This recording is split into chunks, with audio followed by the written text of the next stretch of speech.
Hey guys, today we are going to be reacting to Michael MJD's Google TV beta, the elaborate hoax that fooled thousands. Let's get started. So I haven't done many reactions on the channel, and I won't do many, but I feel like this video is really worth it because I think this video is really awesome. If you don't know who Michael MJD is, check his channel out up there, and you can also check the video out also up there, the full video. So let's get started. 3, 2, 1, go.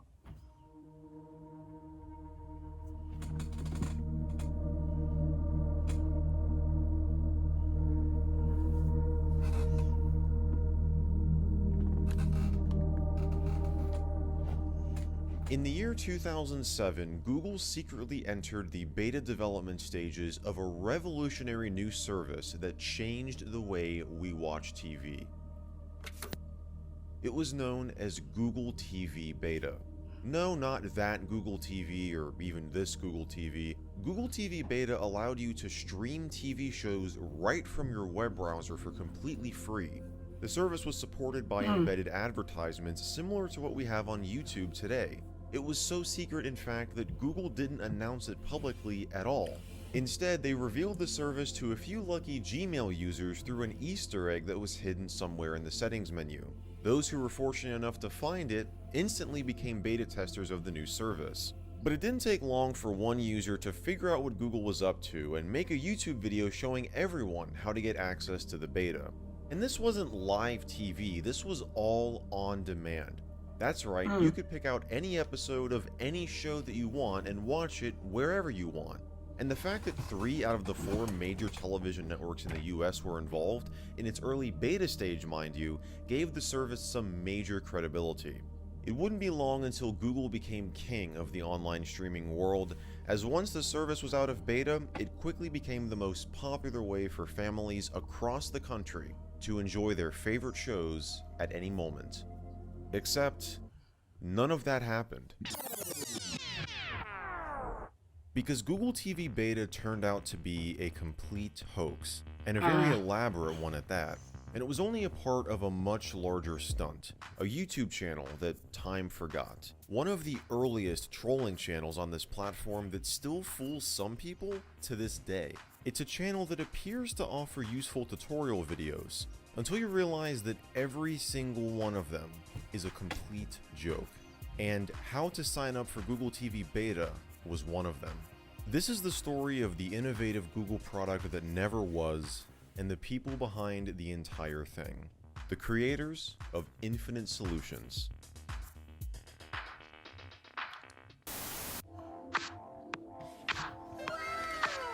So I wasn't born when this stuff was going on. I wasn't alive back then, so that's interesting. I have heard of Infinite Solutions a few times, but I wasn't born back then, so I didn't know this existed.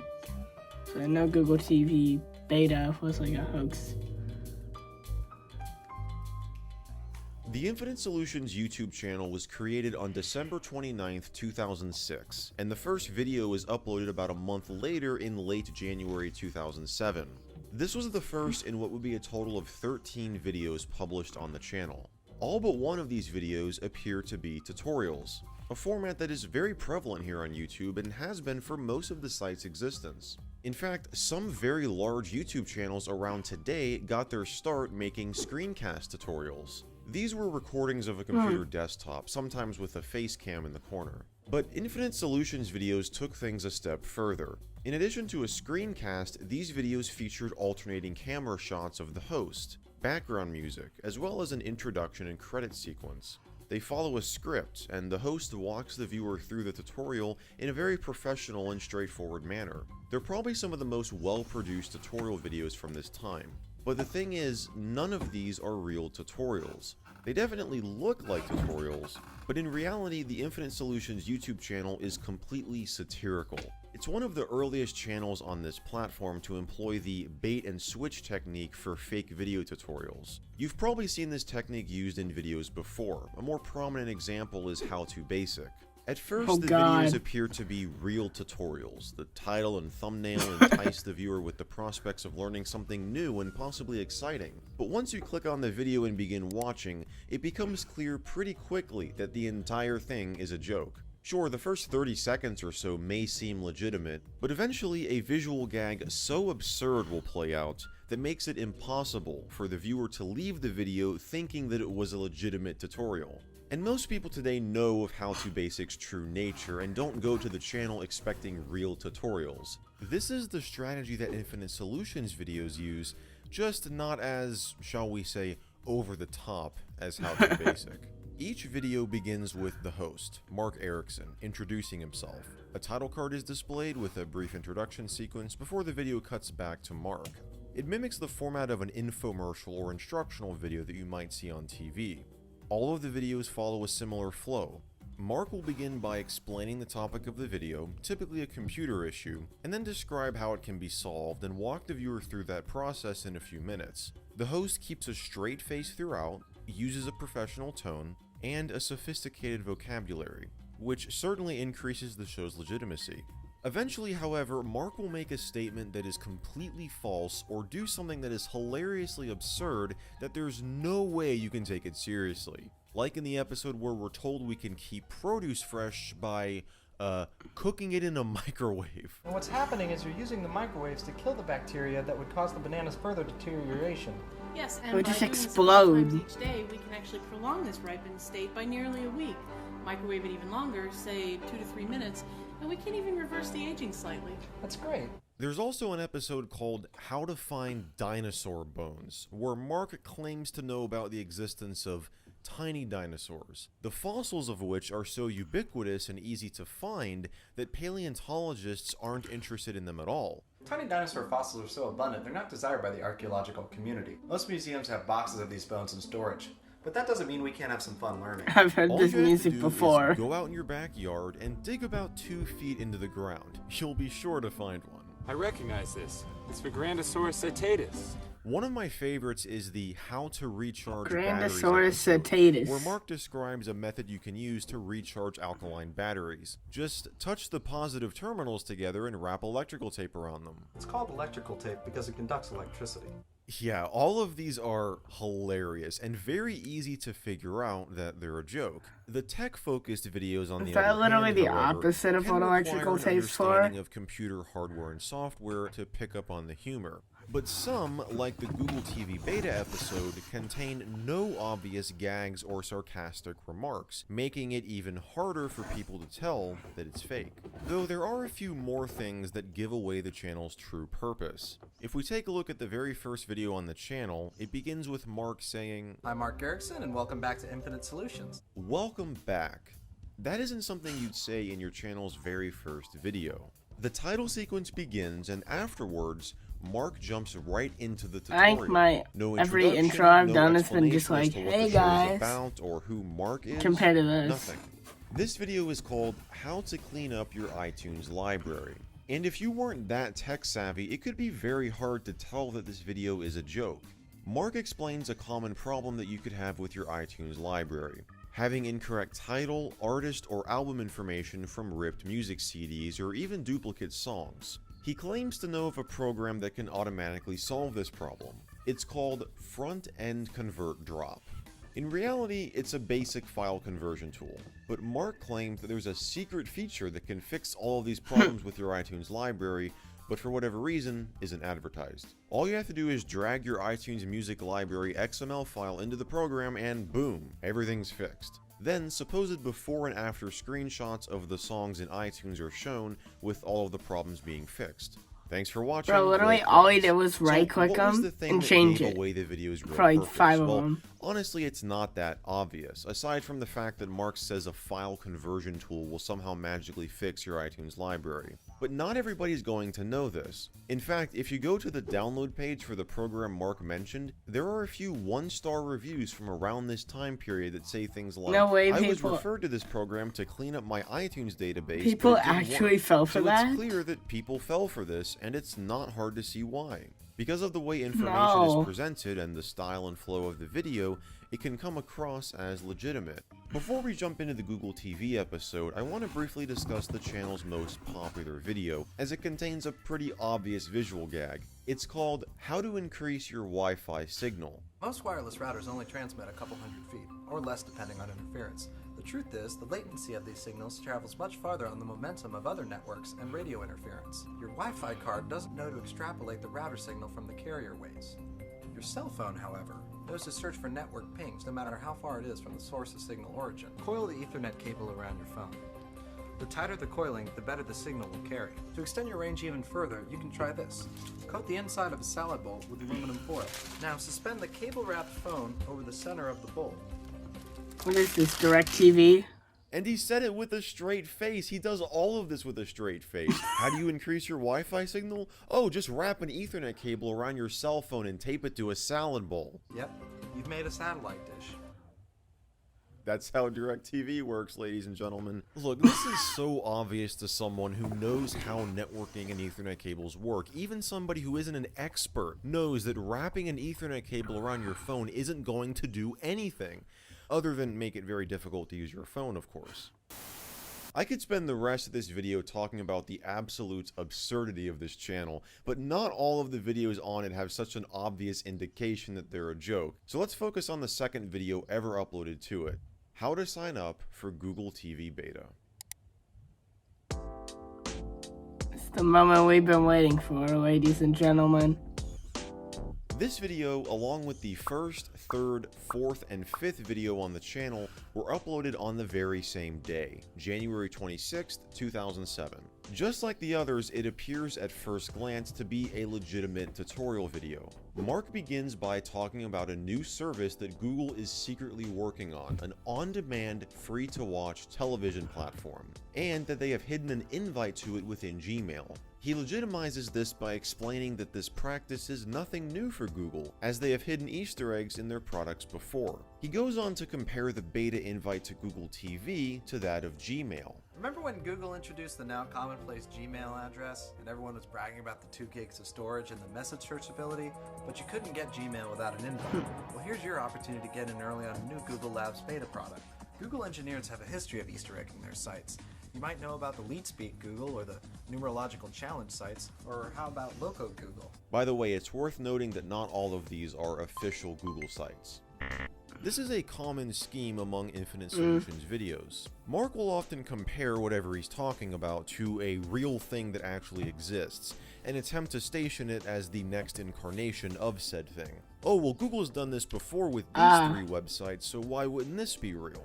We can also see this in the How to Speed Up Your Mail Delivery episode, where he Honestly, I compares the never LPC heard of code, which doesn't exist, Loco to the zip Google or code, those which types of does. sites. The U.S. Postal Service is constantly workshopping methods to upscale throughput while remaining affordable. In 1963, the Postal Service introduced the 5-digit zip code. In 1983, they expanded to +4 codes. But on October 1st, 2003, the USPS introduced the LPC code, seen here. This 7-digit code allows mail to bypass the local processing center step in the distribution chain. It's very cleverly laid out, and this, combined with the format and style of the video, can really increase its legitimacy to the viewer. So how could you get an invite to Google TV Beta? Log into your address, go into the Settings tab, then to the General tab within that. At the very bottom you should see Love Gmail in bold with a link directing you to other Google products. Right-click and select Copy Shortcut. Now go back into the main screen. It's and a send yourself an email with the shortcut. link location pasted in both the What subject is it and gonna body do? of the email. Be sure not to hit the space bar before or after pasting the link, because if there's an added character, this won't work. Archive the letter and log out of Gmail. You see, that's how people. Back in again. That's how he made it look Yeah. legit by May or saying, may not have a rollover like, animation. add a character. It Google won't uses a work random by number like generator saying to enable like the Easter egg based on the showing number of that, times you like, logged in after emailing the making link. things sound If like the they rollover won't is not work activated, because of log out of something. Gmail, then log back in again until you see the Google TV activated. Here it took me 11 times. Finally.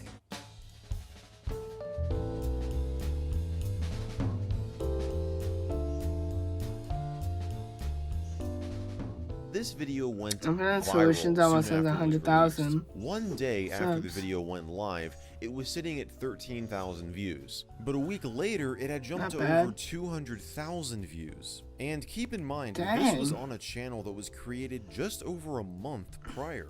That's an extremely impressive achievement even today, but especially in 2007. Obviously, everything you're seeing in the video is made up. This doesn't do anything. There's no hidden invite because the service doesn't exist. So that means the screencast portions of this video, where you see Mark mousing over the Gmail logo, receiving the invite email, and clicking on a show to watch, are all fake. But it's pretty hard to tell this because the people behind this hoax considered everything to make it appear legitimate. The Google TV homepage shown in the video appears to look like a real part of Google's site. It has a similar layout. The email address tied to your Google account is at the top right. The design of the Google TV logo isn't unreasonable. I mean, the spacing is a little too close, but you wouldn't notice that if you weren't actively looking for it. And the way the entire service is paid for ties right in with how Google makes money: advertising. You can call up any current TV shows or TV shows from network libraries for free. You watch them streaming and they're embedded with ads based on keywords found by Google bots in your cache and email history. My email is littered with tech terms, hence the ATI ad here. But there are a couple of places where they slipped up. I want you to look closely at Internet Explorer's title bar and the label on both the opened tab and the taskbar button in this clip. Notice anything off? Yeah, they're not all the same. The title bar and the taskbar button say "Welcome to Google TV," but the tab says "Google TV, Welcome." This is not how web page titles behave. It should look like this clip when Mark is logged into Gmail.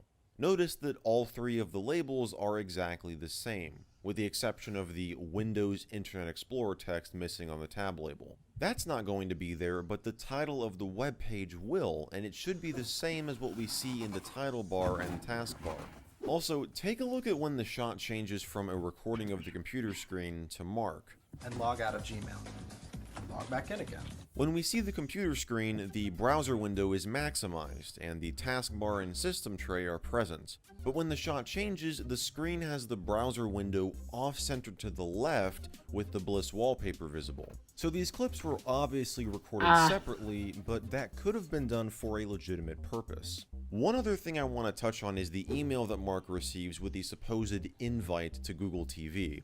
It looks pretty convincing. Just It describes Gmail. what the service is, and there are even ads on the right side of the email relating to TV services. But when Mark scrolls Literally to says the bottom the of the Gmail email, team. you'll notice a couple discrepancies. It's hard to make out, but the link given at the bottom appears to say mail.google.com, which isn't the URL you would use to access Google TV. It's also signed with the Gmail team. So this pretty much confirms that this message had its HTML code modified, which is very simple to do. You can do this right now by right-clicking on the page and selecting Inspect or Inspect Element. My guess is they just forgot to change these two references to Gmail at the bottom. Now, what about the segments where we see the Google TV page itself? The browser appears to be navigated to tv.google.com, so it must be real, right? Well, no, this is incredibly easy to fake. You can just navigate to any web page you want, erase what's in the address bar, and type in tv.google.com. But what about the status bar? You can see here that it displays tv.google.com while the page is loading, though it is kind of hard to make out. How are they doing that?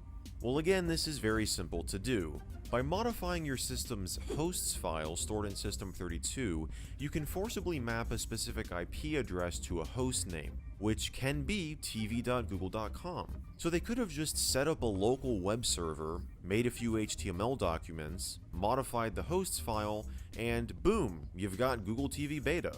Going this route also means that you don't have to manually change the text in the address bar, but this could also have been accomplished through some clever video editing and/or After Effects work. This would explain the fact that the tab title is different from the taskbar button and title bar text, which could have been something they overlooked while editing the video. Or it could be a combination of all three. Regardless, it looks very convincing, at least at first glance. Because if you were to try and go directly to this URL, as some people did, your browser would return a cannot find server error because it doesn't exist. Some people even looked at Google's DNS info, and sure enough, a record for the TV subdomain doesn't exist. But not everyone's going to try all of this. As I said before, this went viral when it was uploaded to YouTube, which led to a lot of people logging out of and logging back into their Gmail accounts over and over again, hoping that the Gmail logo will have the rollover animation. But this did nothing but waste their time. And the more people that tried this over and over again, the more people became skeptical of the video's legitimacy. But one of the things that surprised me about the Infinite Solutions team is the level that they went to try and dispel these concerns. It's one thing for a prank channel to upload one hoax video and leave it at that, but 2 days after the first Google TV video went up, the channel published another video called Update Google TV Beta. It opens with a much shorter title card and is shot in a more off-the-cuff style. Mark addresses the rumors of Infinite Solutions being a hoax, denies them, and proceeds to discuss the comments saying that they were having trouble getting the rollover animation to work. Mark chalks up the issue to Google making it more difficult to get access to Google TV after discovering his video, which, when you think about it, doesn't make any sense for a beta program. I mean, why would you make it harder for people to sign up? That would result in fewer beta testers. In fact, why even make the way for people to get access to your beta testing program so convoluted that it takes people hours to figure out? But the interesting thing about this video is how Mark demos Google TV running on his computer. And there are a few things I want to point out, so let's roll the tape. I'm more concerned by the allegations that this is a hoax and that Infinite Solutions is some type of a joke. I assure you it's not, and to prove it, I'm going to show you Google TV running on this computer. I'm going to do this without any editing, without any screen caps. I'm going to go nice and slow, one shot, so you can see this is not... Did you notice the delay there? And mouse clicks on it off. Explorer, go to Gmail, log in. It's Mark Erickson. Okay, so did you see the username field? Here, I'll play it again. Log in. Yeah. It's Mark Erickson. Part of his username auto-populates when he types only 1 or 2 characters. My password. Okay, why would you record the keyboard when typing a password? Oops. Okay, my bad. So he types his password wrong, apparently. Now, for those of you familiar with the interface, you'll know that the TV link is going to be at the top of the page, next to Docs and Spreadsheets. There it is, next to Groups, I'm sorry. And here we see some more HTML edits. This TV link never existed in the navigation bar, meaning that it had to have been added by modifying the page's HTML code. On top of that, check out what happens when the page opens up.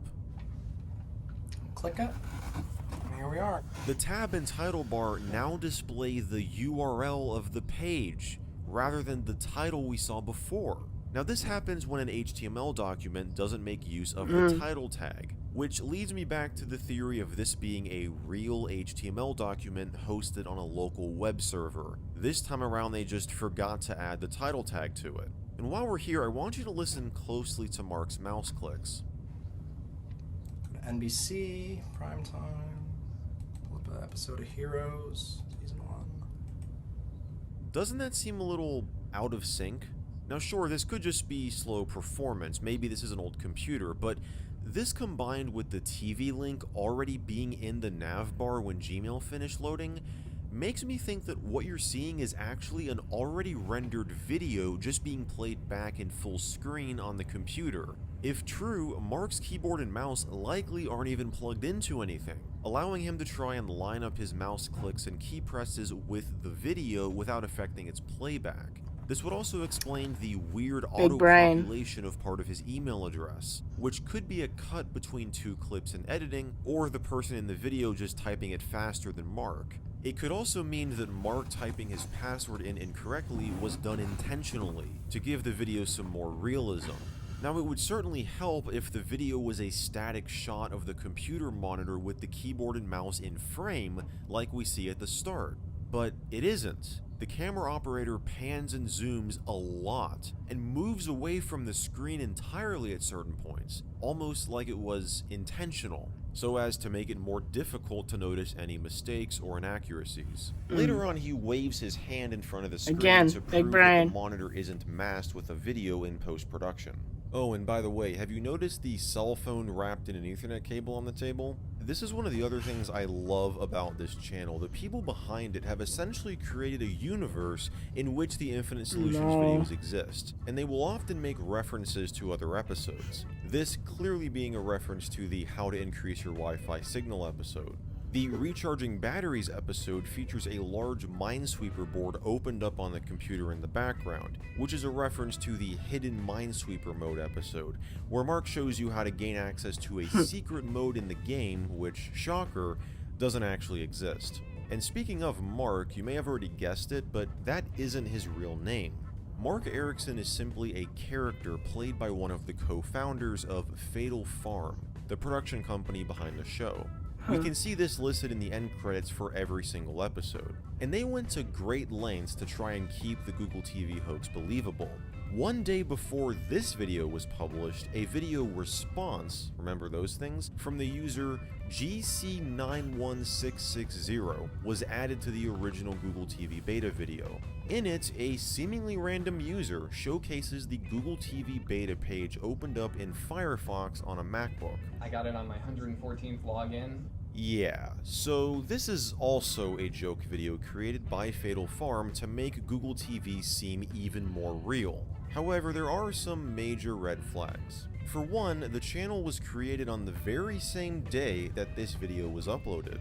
And to this day, it is the only video on the channel. So don't be fooled, this isn't just some random guy, it's actually the other co-founder of Fatal Farm, who would eventually go on to play John Arbuckle in a more popular web series from the company known as Lasagna Cat, a parody of Garfield featuring live-action recreations of various Garfield prints, before transitioning to a bizarre music video that incorporates the narrative from the comic strip in some way, sometimes with a very mature theme.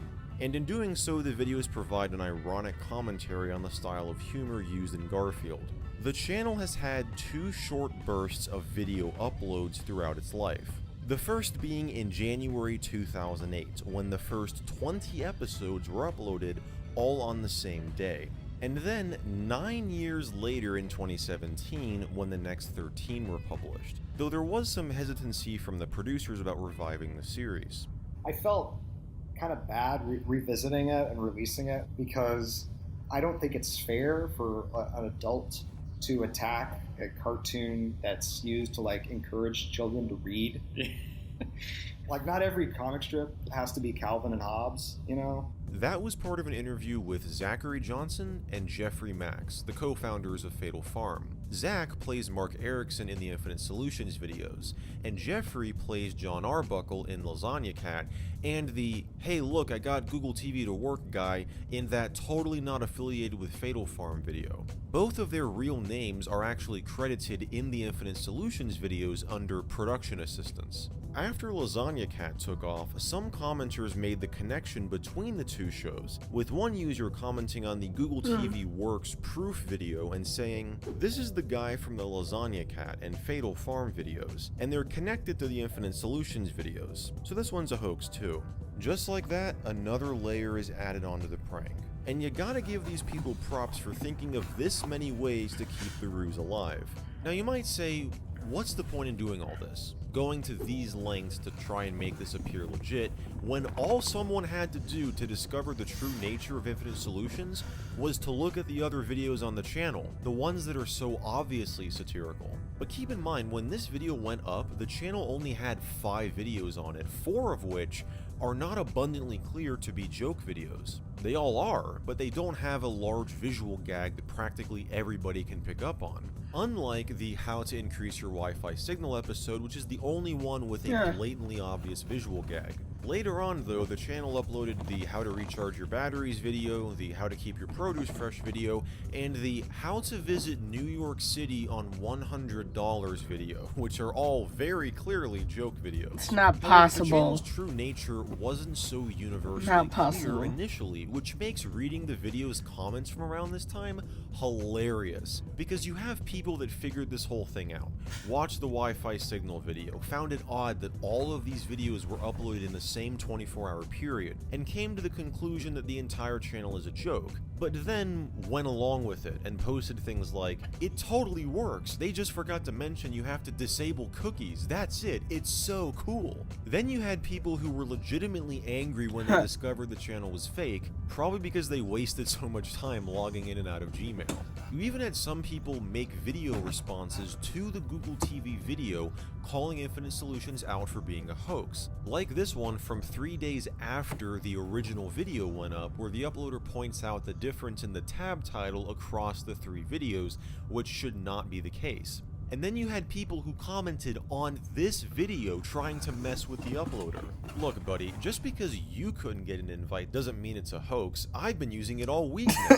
But YouTube commenters weren't the only people who got fooled. Let me introduce you to this Gizmodo article from the day the video went up, where the author expresses skepticism over the video's legitimacy, but admits that they've been trying despite our better judgment to no avail. Later on, though, they figured out that the video was a hoax. But it didn't stop at Gizmodo, not by a long shot. The Infinite Solutions is the first time we had like true virality, and that was really exciting. I had a friend that whose roommate actually worked at Microsoft at the time, and they had an emergency meeting at Microsoft the morning that came out to talk about what they were going to do for Google TV, because it wasn't on their radar at all. And my friend's roommate had to explain to them that it was all a hoax. Do you imagine Microsoft actually created something similar to it? And address it because people were It's contacting just a prank, them about bro. it.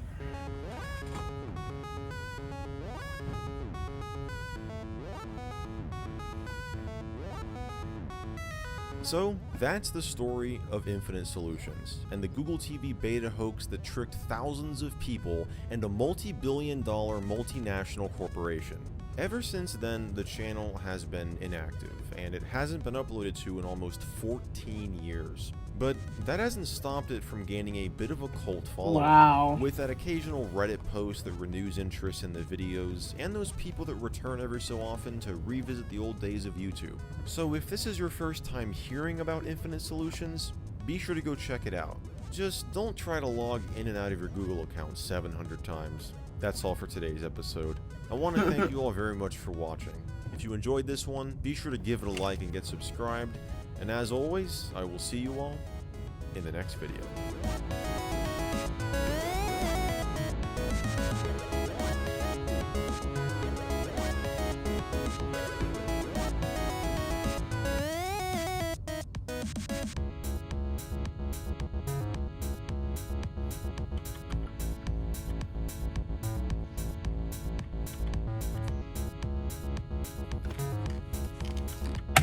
That's pretty interesting. But imagine Microsoft actually, like, tried to make something, like, to go after Google TV, and then Microsoft would have came out on top of the whole thing, because then nothing would have existed, because then they'd have no competition, and Microsoft probably would have taken over if they actually took action against it, because, you know, and that's pretty interesting that people go to that length for pranks. Like, I've seen prank videos on YouTube. Anyone remember the 2015 days of pranks? Only me? Oh, well. Well, pranking was a big thing in 2015, and this is an even bigger thing. This is a big thing. Like, this is probably, like, a huge thing. Because it's, like, it makes no sense that people went to that far for a prank video. I don't think anyone would have. But anyway, Michael MJD, if you're watching this, I thought it's really good. You actually replied to my comment on this video. One of my favorite videos of yours. I hope you guys enjoyed. Comment, like, subscribe, and I'll see you guys again in the next video. Bye.